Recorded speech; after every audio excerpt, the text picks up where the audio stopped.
Halo pemirsa, Anda kembali menyaksikan Simpo Dunia dengan sejumlah berita pilihan dari mancanegara. Bersama saya Ayu Pratiwi, inilah Simpo Dunia selengkapnya.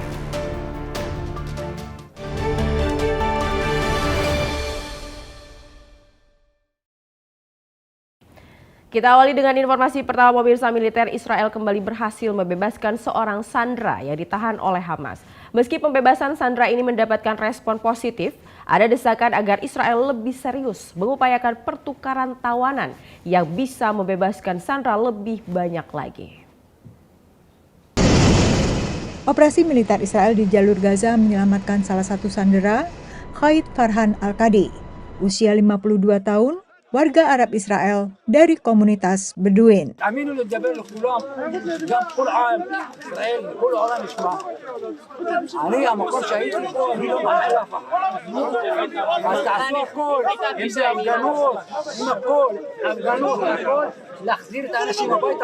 Tapi menurut sebagian analis, Israel perlu bertindak lebih lanjut dari sekedar pembebasan satu persatu sandera. The ceasefire deal is something that is very urgent.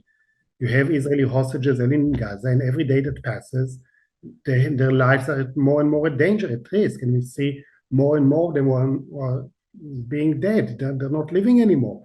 And their families are worried, the society is worried. Dari 250 lebih sandera yang diculik kelompok Hamas saat serangan mendadak 7 Oktober, lebih dari 100 orang dibebaskan dalam kesepakatan pada November tahun lalu. Sementara Israel menyelamatkan 8 sandera dalam operasi militer yang beberapa kali disertai jatuhnya warga sipil Palestina. Our basic problem is that we have not yet come to understand that there is no military solution to this conflict. There is only a political solution to this conflict. And the current leaders in Israel and in Palestine are incapable of making political decisions, and that's why we're stuck where we are. Gerson Baskin adalah peneliti proses perdamaian Israel-Palestina yang juga beberapa kali menegosiasi pembebasan sandera dengan Hamas. Pembebasan sandera Hamas dan ditukar dengan pelepasan warga Palestina yang ditahan Israel termasuk salah satu isu yang paling alot mengganjal perundingan gencatan senjata yang intens diupayakan Amerika Serikat, Mesir, dan Qatar. Menurut perkiraan militer Israel, selain 100 lebih sandera yang masih disekap Hamas, sekitar 30 telah meninggal dunia. Menurut Gerson Baskin, Amerika Serikat perlu mengubah proposal pertukaran tawanannya. No, the original proposal from the U.S. is a bad proposal because it talks about 33 hostages over 6 weeks and then continuing negotiation on a longer-term ceasefire and the release of more hostages. We don't have months to wait for this war to end or for the hostages to come home. We need to do this immediately. Pada saat yang sama, analis mencermati ada kesenjangan antara pendekatan Perdana Menteri Benjamin Netanyahu dengan opini publik di Israel soal pembebasan sandera. Certainly Israeli society would, because they want the hostages back, even if it means a major ceasefire. But the other side of it, though, is that for Netanyahu, his coalition partners have made it very clear that if he accepts a ceasefire, they're gonna depart the coalition, which would call for new Israeli elections. Di tengah masih bergolaknya perang di jalur Gaza, konflik ini meluas ke tepi barat dengan serangan ke Jenin. Menurut Kementerian Kesehatan Palestina, sedikitnya 652 warga Palestina di tepi barat tewas sejak meletusnya perang di Gaza. Sementara di Gaza, Kementerian Kesehatan terpisah yang dikuasai Hamas mencatat kematian lebih dari 40.000 orang. Dari Washington DC, Yuni Salim dan tim VOA. Pemirsa, pembangunan pembangkit listrik tenaga surya sering mengundang pro dan kontra. Faktanya fasilitas pembangkit listrik seperti ini ternyata membawa berkah bagi kota-kota kecil dan desa sekitar. Daerah Ford County di negara bagian Illinois dari dulu adalah pusat agrikultur. Tapi belasan tahun belakangan, wilayah ini semakin dipenuhi turbin angin untuk pembangkit listrik tenaga bayu. Bagi layanan umum setempat, kehadiran turbin angin ini meningkatkan signifikan pemasukan pajak. After they was up and operating, we got an additional $42,000 the following year, and to this date, we're still receiving money from the windmills. Menurut pantauan kantor berita Associated Press, pembangkit listrik tenaga angin kini menjadi penyumbang terbesar pajak di banyak wilayah pedesaan, tak hanya di Illinois, tapi juga Iowa dan Nebraska. I think it was a big uplift for all of us to realize, well, some people may not like to look at them, but we love what it's doing for, it's benefiting people, and it's also benefiting us through the taxes, because it takes a lot to make a fire department operate. Distrik sekolah Tri-Point di Ford County juga mendapat suntikan dana $900.000 setahun, yang merupakan sekitar 15% pemasukan sekolah. These new additional funds were coming in.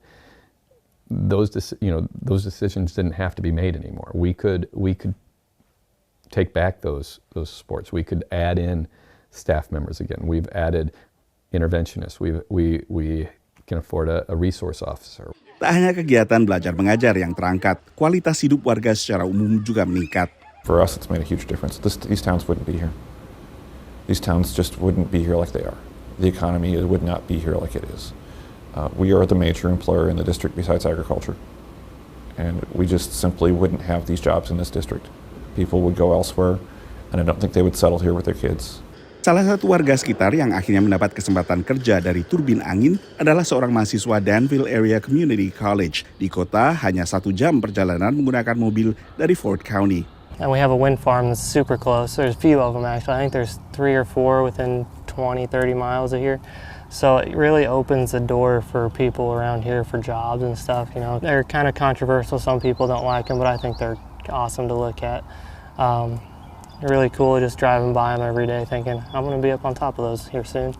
So I'm working on them and getting people clean energy, helping the environment. Tapi pembangunan panel surya, turbin angin dan semacamnya sering memunculkan resistensi di tingkat lokal, baik dari warga maupun dari pejabat lokal, setidaknya pada fase-fase awal.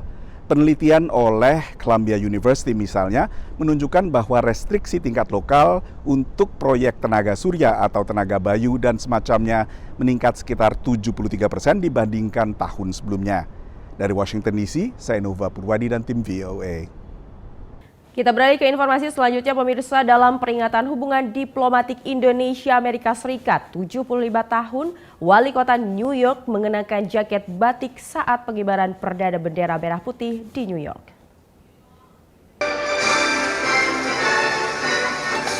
Bendera merah putih sempat dikibarkan di kota New York pada Jumat 23 Agustus lalu. Ini adalah kali pertama bendera Indonesia dikibarkan di kawasan bersejarah padat wisatawan di New York, Bowling Green, Manhattan. Wali Kota New York, Eric Adams, dihadiahi Dinas Pariwisata dan Ekonomi Kreatif Jakarta, jaket batik, dan selendang kain Betawi saat upacara pengibaran. Eric Adams mengapresiasi kontribusi komunitas diaspora Indonesia di New York. It's never too late to make sure that everyone knows the Indonesian community is very much part of this community. 7,000 strong. Your presence in Queens, your presence in Manhattan, your presence in the fabric of our city means so much to me. Acara ini sekaligus memperingati hubungan diplomatik Indonesia-Amerika yang telah berlangsung 75 tahun. KJRI New York juga sebut momentum ini sekaligus memperkenalkan Jakarta dan IKN Nusantara. Jakarta dan New York memiliki cerita yang sama. Dulu New York juga pernah menjadi ibu kota sebelum pindah ke Washington DC. Namun, kedua kota punya banyak kesamaan. Sudah bicara dengan Mayor of New York, beliau sangat mendukung apabila Jakarta dan New York bisa menjadi sister city untuk memperkuat kolaborasi menjadi kota global. Dihadiri oleh berbagai tokoh masyarakat dan jadi atraksi yang menarik perhatian para turis, pengibaran bendera ini disambut antusias para diaspora Indonesia di New York. Gimana ya, rasanya tuh bangga banget. Benderaku merah putih berkibar gitu di bumi New York City gitu ya. New York City itu kan kota dunia ya. Ya bangga banget, apalagi di sini bendera merah putihnya berkibar di sebelah dengan bendera Amerika Serikat itu sendiri, United States itu sendiri. Jadi kayak pas ngelihatnya, dan ini juga daerahnya di Financial District, jadi kayak wow, keren banget. Pemirsa, kawasan Bowling Green ini memang salah satu kawasan yang sangat populer di kalangan wisatawan seperti di belakang saya ini, karena memang berada di lokasi wisata Wall Street di Manhattan.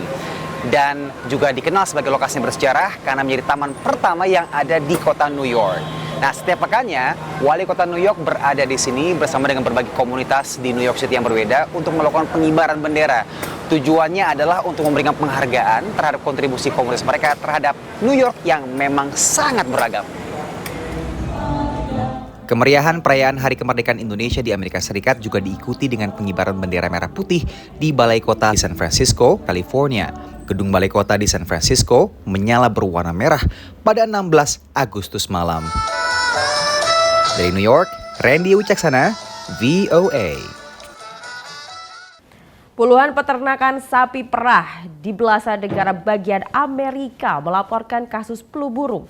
Sebanyak 4 pekerja peternakan sapi terinfeksi. Peneliti terus memantau penularan dengan memanfaatkan teknologi melawan COVID untuk mengembangkan vaksin baru menangkal flu burung.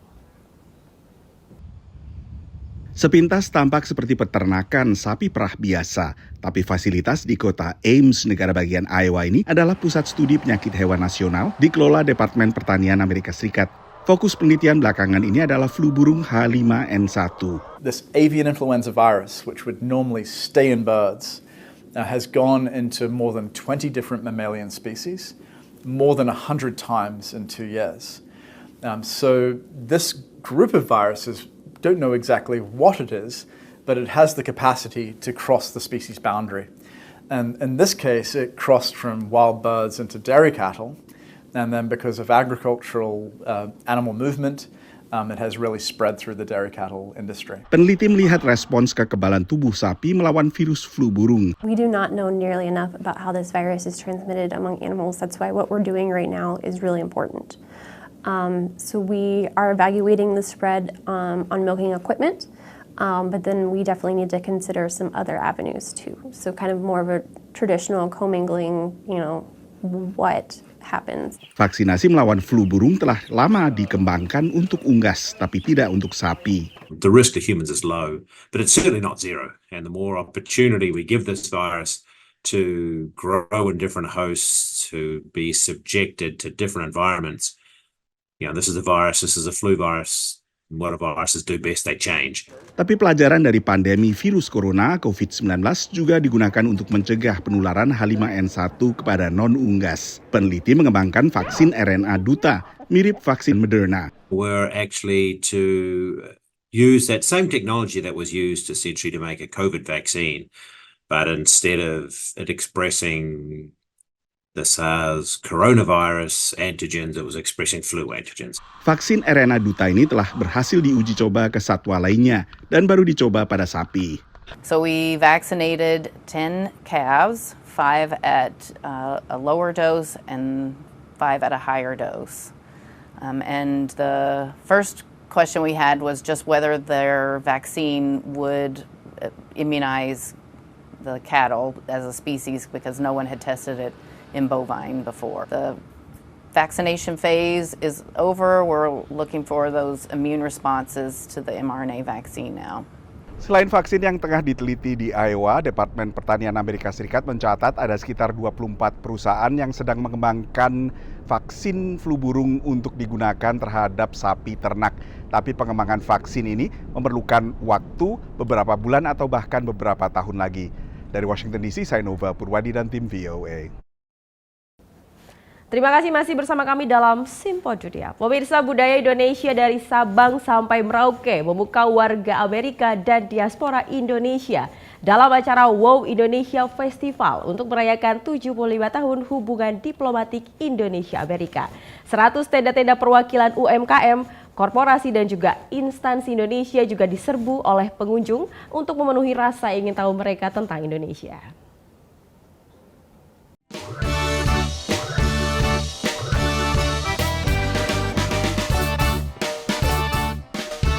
Pemirsa, dari ibu kota Washington DC berlangsung sebuah acara yang sangat meriah yang digagas oleh pemerintah Indonesia untuk merayakan hubungan diplomatik Indonesia dan Amerika, yaitu Wow Indonesian Festival 75 tahun hubungan diplomatis antara Indonesia dan Amerika. Ada yang berbeda suasana hari Minggu di jantung ibu kota Amerika, Washington DC. 2 panggung megah dan besar berdiri dengan bendera Indonesia merah putih dan bendera Amerika. Untuk pertama kalinya digelar Festival Wow Indonesia bertepatan merayakan 75 tahun hubungan diplomatik Indonesia dan Amerika. Ingin menyelenggarakan suatu festival untuk memperkenalkan Indonesia gitu ya di Amerika Serikat secara lebih besar, lebih komprehensif gitu ya. Jadi dimulai dari sana setahun yang lalu sebenarnya. Dan kita mencari-cari tempat gitu, di mana tempat yang terbaik. Dan kita temukan ada satu tempat di depan Capitol Hill, di Pennsylvania Avenue, and memang ini di jantung ibu kota Washington DC, di mana perhatian masyarakat rakyat Amerika Serikat itu akan tertuju gitu ya, sehingga masyarakat Amerika Serikat dan dunia juga lebih mengetahui mengenai Indonesia gitu. Dangdut, reog, tari saman, gamelan Jawa, tarian Papua, Eco Dance Company dan parade budaya Indonesia dengan kostum nasional menarik perhatian pengunjung warga Amerika dan diaspora Indonesia.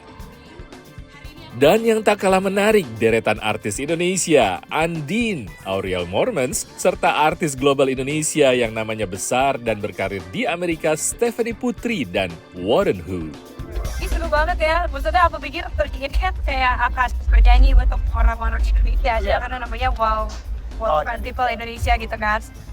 Tapi ternyata banyak banget orang-orang yang bukan orang Indo gitu ya, yang pada joget-joget barengan gitu. Selain dihibur budaya dan artis Indonesia, pengunjung juga menyerbu 100 tenda kuliner UMKM dan perwakilan perusahaan Indonesia. Baru saja melaunching suatu produk namanya Wonder by BNI. Tapi tentunya bukan cuma produk ini aja yang kita ingin perkenalkan ke masyarakat diaspora Indonesia maupun masyarakat yang ada di Amerika, tapi juga bagaimana kita juga membawa UMKM kita untuk bawa ke sini, untuk kita coba untuk matchingkan dengan para peminat UMKM Indonesia, termasuk juga diaspora.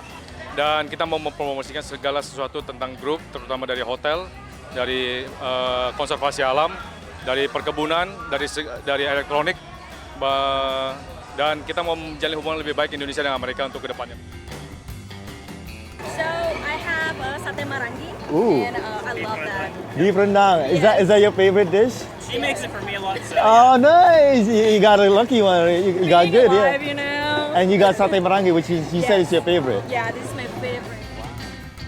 Cuaca panas dan cerah tidak menghentikan puluhan ribu pengunjung memadati Festival Wow Indonesia yang dirancang untuk memberikan pengalaman terbaik bagi warga Amerika tentang Indonesia. Banyak yang saya sederhanakan sebetulnya gitu, tetapi justru isinya, tariannya, performernya dan lain sebagainya gitu, karena kan biar lebih kekinian lah gitu ya, panggung tuh gak usah terlalu heboh gitu. Dan Masian kan tahu kan kalau saya buat acara kan selalu yang saya utamakan kan landmark. Acara yang sangat menarik sekali dari jantung ibu kota Washington DC, dari Wow Indonesian Festival untuk merayakan hubungan Indonesia-Amerika yang ke-75 tahun. Menurut kabar dari KBRI dan perwakilan KBRI bahwa pengunjung ditargetkan 30.000, ternyata melebihi dari targetnya. Dan kemungkinan akan juga diselenggarakan acara Wow Indonesia Festival ini menjadi agenda tetap tahunan untuk mempromosikan Indonesia, budaya Indonesia, dan produk-produk Indonesia di Amerika. Dari Washington DC, saya Ian Umar. Sampai jumpa. Kita beralih ke informasi selanjutnya, pemirsa. Pemilih Amerika Serikat keturunan Asia adalah kelompok dengan pertumbuhan tercepat. Menurut data New York dan juga Texas memiliki jumlah pemilih Asia Amerika terbanyak. Houston, Texas menjadi salah satu konsentrasi warga Asia Amerika. Makanan yang ditemukan di sini mencerminkan perpaduan budaya Asia yang hidup di wilayah metropolitan Houston. Salah satunya adalah Fort Bend County, di mana komunitas Asia mencakup lebih dari 21% populasi. Ini menjadi tempat tinggal imigran asal Tiongkok, J.J. Clemens. I think for either party, they really cannot afford to ignore the Asian community. Warga AS keturunan Asia termasuk kelompok etnis yang tumbuh paling cepat di AS menurut data Sensus AS. Partisipasi pemilih di antara kelompok ini juga mengalami peningkatan yang pesat dalam 2 pemilihan presiden terakhir. Calon presiden dari Partai Demokrat, Kamala Harris, telah memperhatikan hal itu dan baru-baru ini merilis 2 iklan yang ditujukan bagi pemilih Asia. Lebih banyak warga Asia Amerika yang menyebut diri mereka pendukung Partai Demokrat daripada Partai Republik. Salah satu alasannya, lebih dari separuh pemilih Asia Amerika adalah imigran. I think Trump's policies hurt minorities a lot. A lot of his policies not only took aim at illegal immigrants from Mexico or South America, but also restricted legal immigration. Meski demikian, survei terhadap pemilih Asia Amerika tahun 2024 menemukan 22% mengidentifikasi diri sebagai pendukung Partai Republik. Hasil survei juga menemukan bahwa 31% dari pemilih Asia Amerika mengidentifikasi diri mereka sebagai pemilih independen. Namun, 42% dari kelompok pemilih Asia Amerika ini mengatakan mereka belum pernah dihubungi atau dicoba diraih oleh kandidat politik maupun parpol. Daniel Wong yang pernah menjabat di pemerintah lokal mengatakan pemilih Asia Amerika ikut bertanggung jawab akan hal itu. We are not organized, we don't understand the American political system. That's why we don't know how we're going to energize, put our energy together to shoot for whatever common goal which we don't have. Sebanyak 15 juta warga Amerika keturunan Asia yang memenuhi syarat untuk memilih berasal dari berbagai negara. Sulit untuk menyatukan mereka. Mendapat donasi dari pemilih Asia juga soal lain lagi. Asian, they are not used to donate to the political means. They don't understand how it works. So you have to educate them and you need to outreach them. Pada Pilpres tahun 2020, hampir 60% warga Amerika keturunan Asia memberikan suaranya. Aktivis politik mengatakan bahwa menjalin hubungan dengan warga negara baru keturunan Asia dan mendidik mereka tentang proses politik akan memobilisasi mereka untuk terlibat. Dari Washington DC, Valdia Baraputri dan tim VOA. Bursa saham di negara-negara akhirnya pulih setelah sempat terjun bebas dengan kenaikan signifikan. Angka pengangguran di Amerika Serikat menguatkan kekhawatiran terjadinya resesi.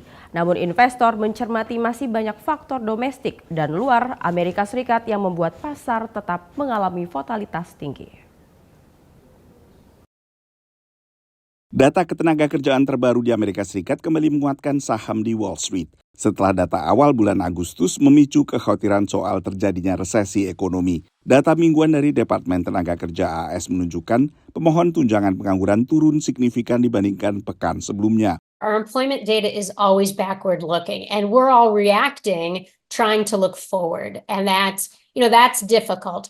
But the unemployment claims come out a lot more often, and so they feel like they give us a better pulse of the moment. Kekhawatiran soal resesi sempat memicu terjun bebas harga saham dari New York hingga Tokyo. Investors are still very sensitive to any negative news that may come in the upcoming days. And even though that the U.S. recession risk may be largely exaggerated, however, there are still other type of uncertainties around the world. For example, the geopolitical situation in the Middle East. So yes, I think the market will likely to stay volatile. Right now, we think we're in for a bit of a volatility the rest of the year. We still have the election to come up. Interest rates have not been cut as of yet. We think a lot of people's portfolios right now are getting a little bit out of whack. Sejumlah pimpinan Bank Sentral AS atau Federal Reserve telah mengisyaratkan pemotongan suku bunga segera dilakukan dengan terbitnya berbagai indikator laju inflasi yang telah memuaskan The Fed karena inflasi semakin mendekati target sebesar 2%. Indeks harga konsumen lalu rujukan utama The Fed yaitu indeks harga pengeluaran konsumsi pribadi semuanya mengindikasikan laju inflasi di Amerika Serikat telah mulai terkendali. Pada saat yang sama kondisi ketenagakerjaan sedikit meresahkan dan ini menguatkan dugaan bahwa The Fed hampir pasti mulai menurunkan suku bunga acuan mulai September. Sebagian pelaku pasar bahkan khawatir The Fed lambat bertindak dalam menurunkan suku bunga acuan. What's troublesome is that on the one hand, the Fed is understandably saying they want to see the data. However, once they see the data, it's too late.